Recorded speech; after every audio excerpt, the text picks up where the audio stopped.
This is based, again, The Life of the Beloved is the book we're looking into, but within the book, there's, he has these four movements that he talks about of becoming or living out what it means to be the beloved child of God. And in many ways, this is in response to a kind of faith called moralistic therapeutic deism. And this term was actually coined by a person named, I believe, Christian Smith. And he talked about how this is the kind of faith that we as the church have been teaching our children, youth, and adults. That God is a moralistic God, that he cares about, whether or not we're a good person or a bad person. And it's all about behavior and making sure that we do good things. And that our faith is also therapeutic because it's all about how God can make me feel good. So it's all about my life and how he gives me spiritual therapy. And then the last one is deism, which just means that we believe in a God, he's out there somewhere, and yeah, sure, he cares about me, but he's not really intimately involved in my life. He's just kind of out there in space. So that's what Christian Smith says is the kind of faith we've been, that he's been seeing in the people that he's been researching. And Kenda Christie Dean, who is a professor at Princeton Seminary, I think, a theological seminary, she and this other person, I forgot his name, says that the reason why we're having people of faith that is of MTD is because we are teaching a faith of MTD. It's not because we're teaching them something correctly and then this is what's coming out. It's rather we're teaching people a faith that's moralistic, therapeutic, and theistic. So this is within like the youth ministry literature that I've been researching, that this is a big part of it. And the shift or the move, and really we see this already in our lives and in many of our churches, is to spiritual formation, right? It's to have a focus on contemplative spirituality. So, and the whole move is to say that we're turning our hearts to our first love, which is God.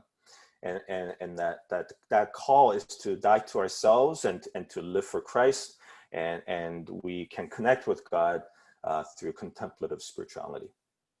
So it's in this midst of this shift in youth ministry literature that I wanted to say, well, Nouwen's understanding of the true self as the life of the beloved is the thing that we need to kind of inject into our youth ministries. And in the end, it really always starts with us as leaders, right? If we have a faith of MTD, then we will unknowingly teach that kind of faith. Yeah. So one thing I wanted us to do right now is on a piece of paper, write down your answer to this question in 1 or 2 sentences. Who am I? So I'll give you a couple minutes to write that down.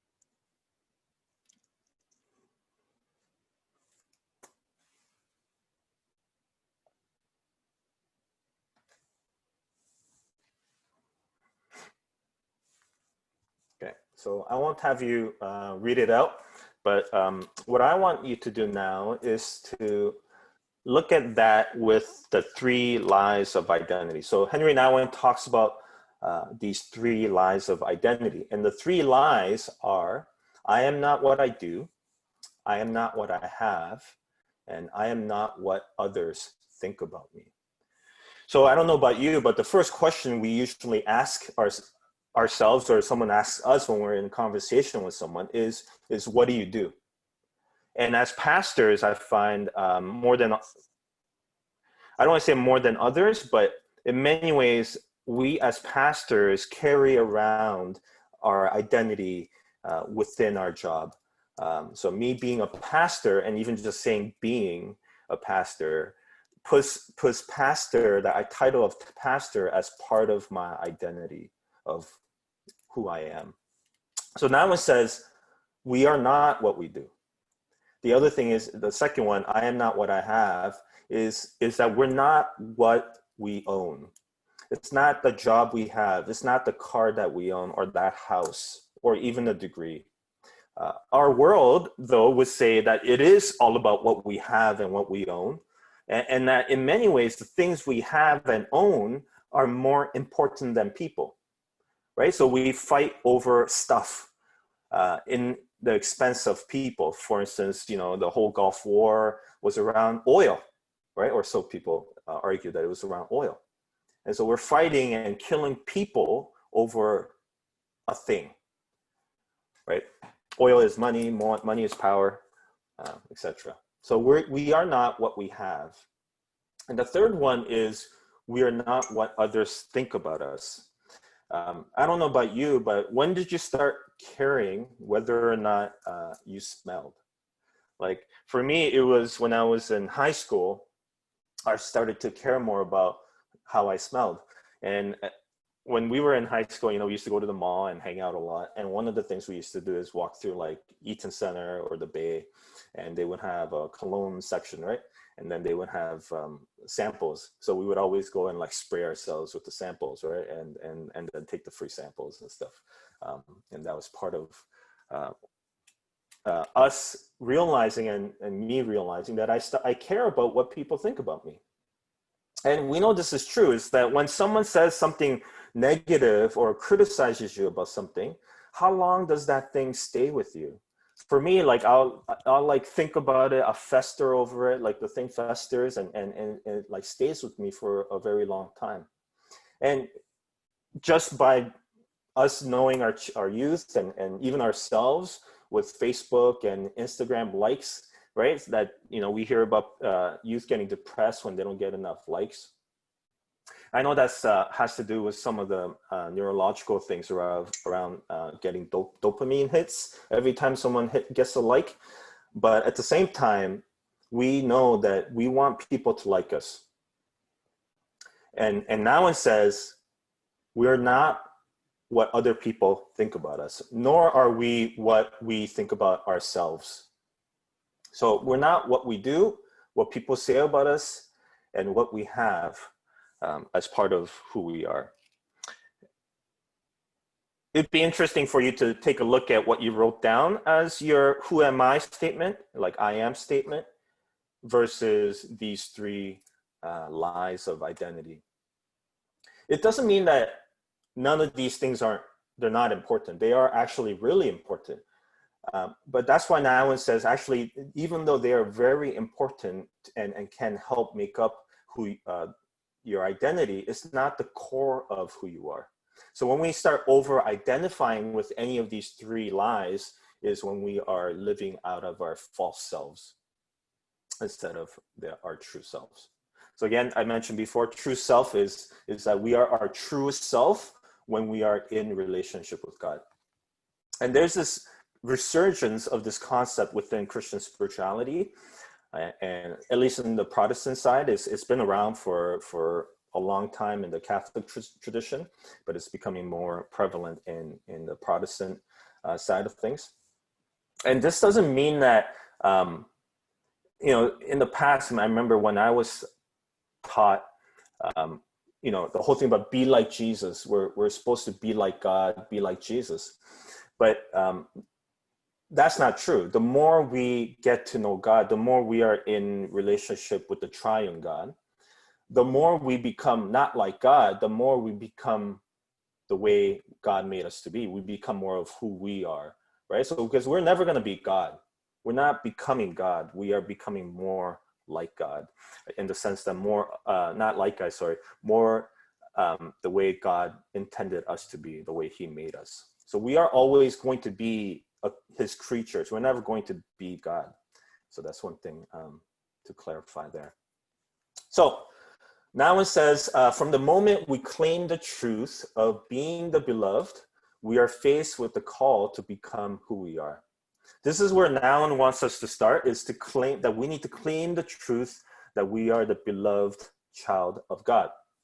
So it's not in what we do, what we have, what others say about us, but it's in claiming and living in the truth of being the beloved child of God. So this is, you'll see this in the focus group questions. I say spiritual identity. This is what I'm referring to as I would just say identity. The thing is, I can't say identity because identity is so huge that I have to narrow it down to say spiritual identity, but I really mean identity. But that's just how it is. So we're going to look at becoming the beloved. And as you've read the book, you would already know this, but Nouwen bases the movement of the Spirit through what happens in communion. So he takes communion, the bread specifically, and uses that as his kind of concept of the four movements of becoming the beloved. So it's taken, blessed, broken, and given. So the way we're going to break up our time together today is that we'll spend the first section, the morning, on the taken and blessed, and the evening, afternoon on broken and given. You know, if we were to do a retreat, I would have loved to just have a whole session on each and really go into it, but you know, it is what it is. So as we go into this first movement of taken, another thing that's interesting about this book itself was that he wrote this book for his Jewish friend that he's known for a long time, who wasn't a Christian.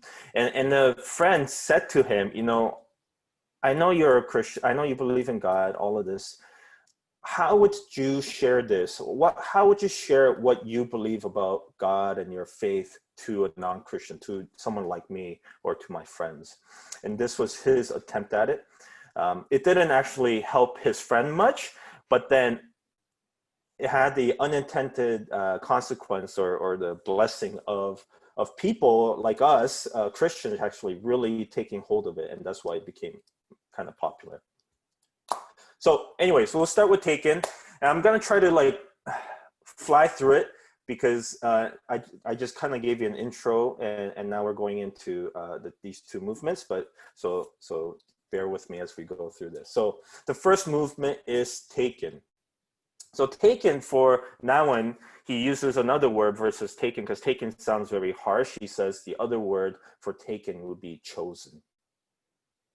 And it's that idea, you know, I don't know about you, but it's that dreaded lineup when you're up against the wall and they're picking you for a team sport, dodgeball or whatever it is. And no one wants to be picked last, right? And you know, if you're picked last, you know that you've only been chosen or taken, not because you're wanted, but because no one wanted you and you had to be taken. And so no one likes that, right? Unless you're the first few being chosen. No one likes that way of picking teams anymore. Like, right? You don't want to be in that line picking teams. Maybe a practical thing for youth ministry thing is, you know, when you guys play games and make teams, this probably isn't the best way to make teams, you know, where you just line up and make someone feel like they're not really wanted, but just taken because they have to be. But what Nouwen says is that the first step is for us is to claim for ourselves that we are chosen by God. So Ephesians 1:4, for he chose us in him before the foundation of the world to be holy and blameless in his sight. God chose us before the foundation of the world. So God chose us even before our mothers and fathers ever thought of having us. God chose us before the foundation of the world. That's crazy to think that he chose us even before anyone even thought of choosing us. And that's the thing is we go around wanting the world to choose us. We want people to choose us. And that desire to be chosen is a way for us to turn to God and say, yes, you have chosen me. A couple verses just to reiterate and to affirm what Nouwen says, that he's not just making this stuff up, is that Psalm 139:13, for you formed my inward parts, you knitted me together in my mother's womb. John 15:16, you did not choose me, this is Jesus, but I chose you and appointed you so that you might go and bear fruit. Fruit that will last, so that whatever you ask in my name, the Father will give you. So one thing about being chosen is, obviously, if I'm chosen, then someone else isn't chosen, right? So even in that kind of lineup sense, I'm chosen over and against someone else because of what I bring to the team, my skills, or I'm friends with someone. So I get chosen over and against someone. But now when he's talking about his concept of being chosen is very different. And so this is what he says. He says to be chosen as the beloved of God is something radically different. Instead of excluding others, it includes others. Instead of rejecting others as less valuable, it accepts others in their own uniqueness. It is not a competitive, but a compassionate choice. So, even with the people of Israel, they were the chosen nation. But we know that they weren't chosen just so that because they were special and no one else was. They were chosen so that they could actually help others in their chosenness, really, right? For them to be a blessing onto others.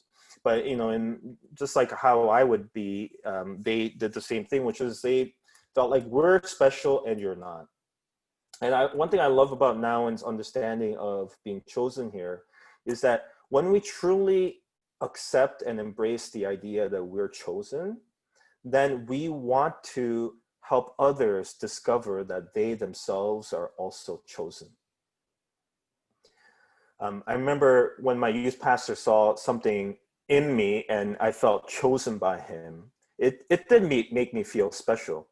But again, it wasn't this kind of being chosen over and against someone else, but just because he saw me for who I am, that I was, and just being wanted and accepted really helped me feel special. And again, it's not that kind of special, like I'm special and you're not special. It's that because I can embrace and claim that I am chosen by God, then I can see and embrace the chosenness of the other. Any questions or comments?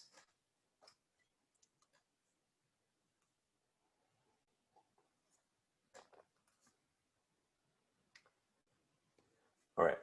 You know what's weird is because on my screen, I just see the full PowerPoint and the notes, and I don't see anyone's faces. I don't even know if your camera's on, so I feel like I'm just talking to a blank screen, but it's okay. All right, so 3 suggestions. So Nouwen gives us 3 suggestions of how we can claim our chosenness, and you've read this, but I'm gonna just kind of break it down for us a little bit. So the first one is to keep unmasking the lies that the world says about who you are. Second, look for people and places that remind you about who you are, and the practice of gratitude. So he says these 3 kind of suggestions can help us claim our chosenness. So keep unmasking the lies that the world says about who you are. So again, these are the 3 lies of I am not what I do, I'm not what I have, and I'm not what others say about me. The crazy thing is we really do kind of gravitate and look to those things as a way to identify with who we are. Even though we know that here he says it's not, we constantly kind of go back to those things as like a safety net of wanting to be affirmed about ourselves and about how you could say how we're chosen by these 3 things. And we need to look for people and places that remind you about who you are. This is why community is important. And here you can see how, even though we're not what other people say about us, it makes a big difference if someone speaks that into your life. So if you're in a community that speaks to you about your chosenness, that points out that you are chosen by God, that is where you want to be. And that's why we say that our faith isn't done by ourselves, but it's really within the community of God. And I think this is a place where youth ministry is a great place, because youth wanna, and we know this, is that youth want to be together. And so in many ways, I find, if when youth are together, unless you could encourage conversations that are positive, it can go negative really quickly, right? So, and even like jokes can like take off, right? And what I find is that if you can kind of insert yourself in the sense that you can actually um, um, influence the conversation, and what you say can really impact and influence how they respond to things. So if you joke in a certain way, the kids will start joking in that way too, I find. So if you are the one who speaks truth into the lives of your young people and remind them of who they really are, I think that's why this thing can be so helpful. And the last one, obviously, is practicing gratitude. That in many ways, identity, Kenneth Christie Dean talks about this, is that our identity we think identity is something we work on and we discover. But Chrissy Dean, she says that the church, for the longest time, the history of the church, never saw identity as something that we grow in as much as something we receive, that it's actually a gift from God. And so when we make that kind of shift in understanding our identity as a gift, then it's a way of practicing gratitude. Any questions or comments before we moved on to being blessed?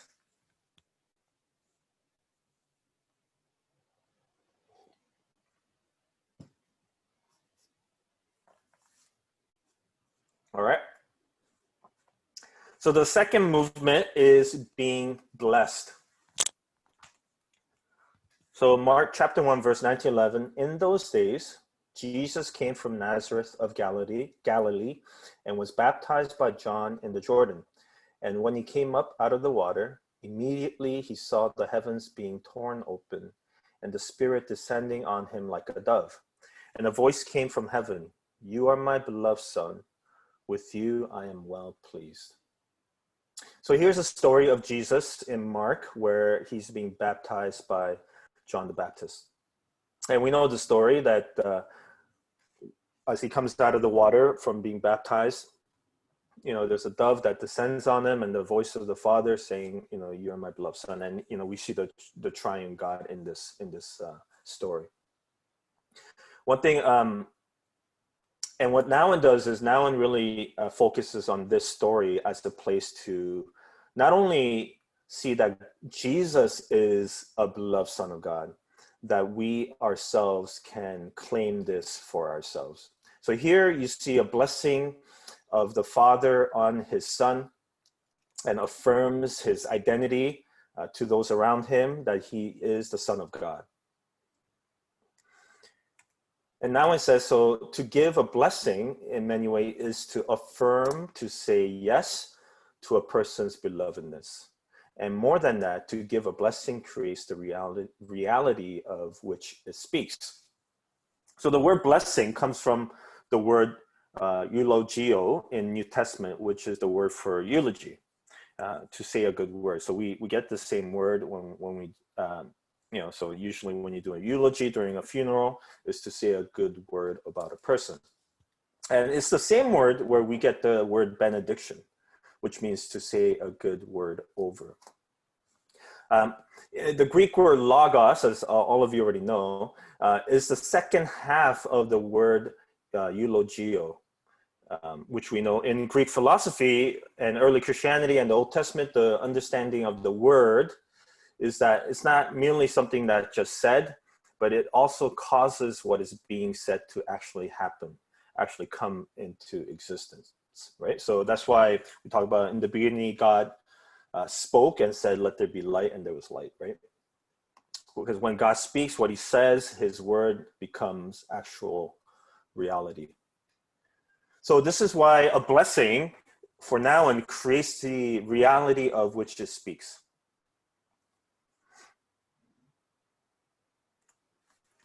So Genesis chapter 1, verse 26 to 27, then God said, "Let us make humankind in our image, in our likeness, so that they may rule over the fish in the sea and the birds in the sky, over the livestock and all the wild animals, and over all the creatures that move along the ground. So God created humankind in his own image. In the image of God, he created them. Male and female, he created them. So now it says that a blessing touches the original goodness of the other and calls forth their blessedness or belovedness. And because we are made in the image of God, therefore we all have that goodness in us. So this is based on the idea of, or the theology of imago Dei, right? That we all intrinsically have value because we are made in God's image. I think one of the arguments that I'm making within my thesis is that youth ministry especially places a lot of emphasis on sin and on sin management.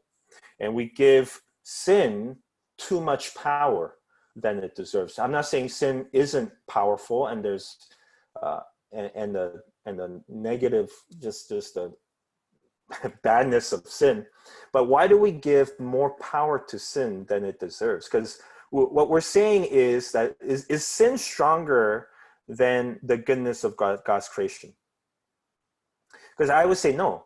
The goodness of God's creation is it trumps sin. Because it's so good, that sin makes it so bad, right? Because it's so good. So instead of starting from a place of the fall, we need to start from the place of creation and the image of God, that we are all made in the image of God. And because of that, when sin enters, it's so bad, right? Because it mars something so good. And so even with our youth, I think this could be a place where we help our youth discover their image, their imago Dei, that they are made in the image of God. And in Christ, that they could get to that place. So again, I'm not saying sin isn't bad, but we do place a lot of focus on that, I find, even in youth ministry. So now it says claiming our blessing. So he talks about two ways that we can claim our blessing, and that's through prayer and cultivation of presence. So the first one, prayer.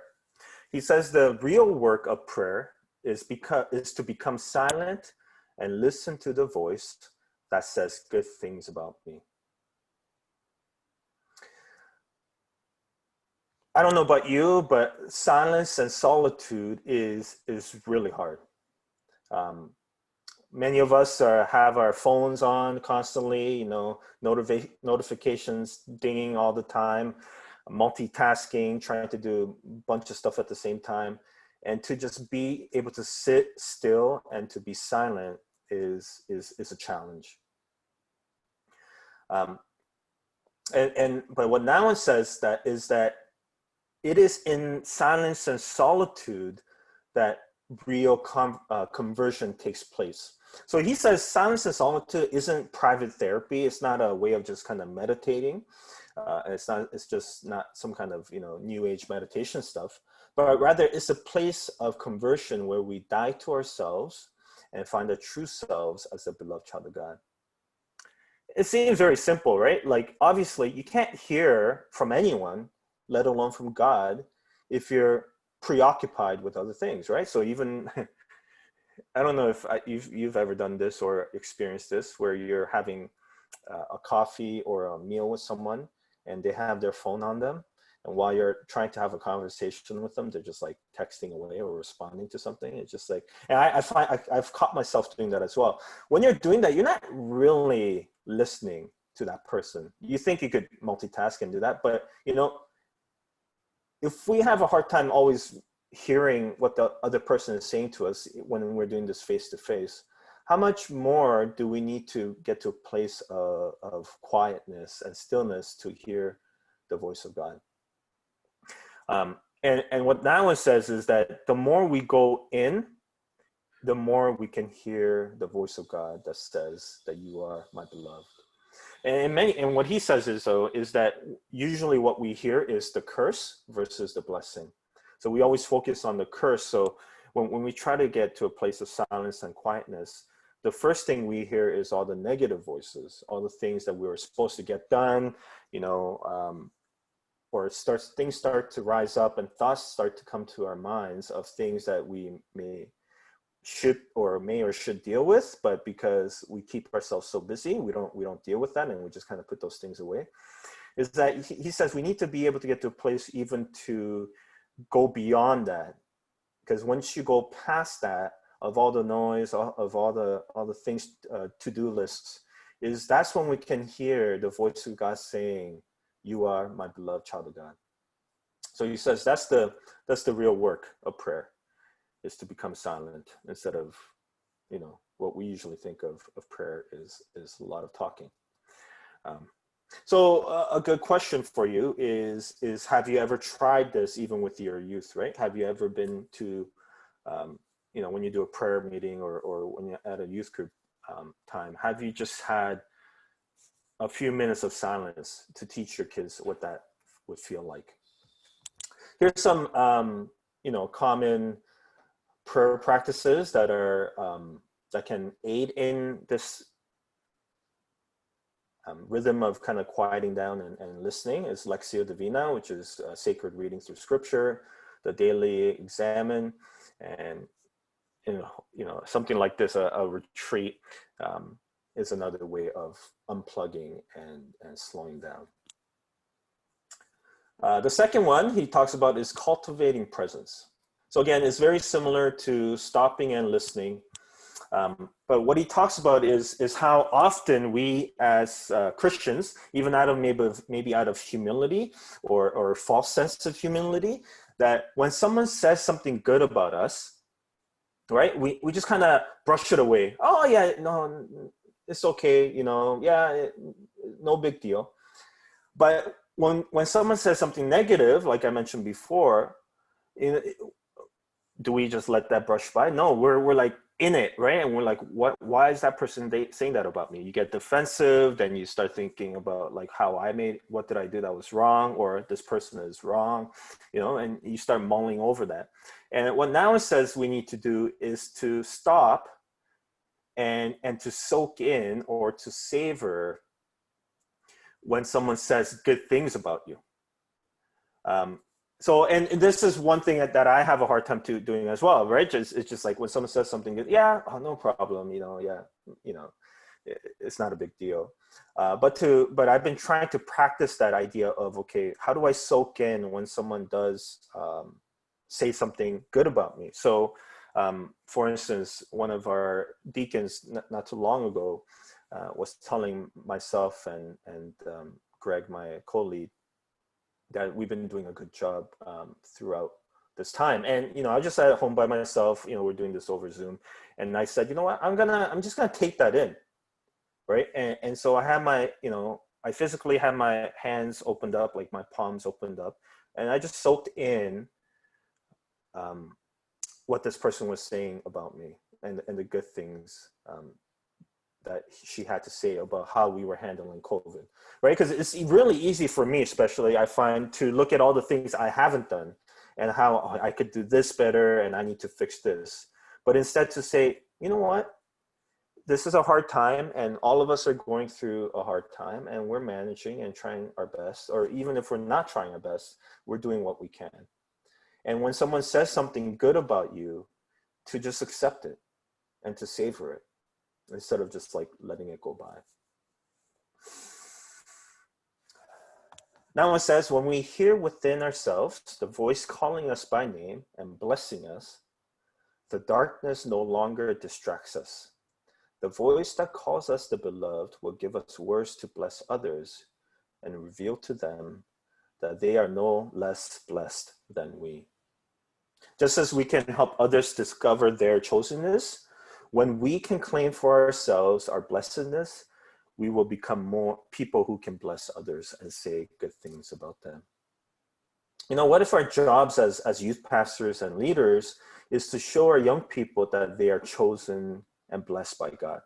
Instead of focusing on their cursedness, the thing they need to fix if they're a Christian. if you're a Christian, you shouldn't be downloading music. If you're a Christian, you shouldn't be watching porn. You know, if you're a Christian, you shouldn't get drunk or have sex before marriage, right? Like those are like the common things we always focus on in youth ministry. But what if the role of us as pastors, even for ourselves, isn't to manage these sins? It's not about just not sinning, but rather living out of our call as the beloved child of God. And then if we are the beloved children of God, how would we be, right?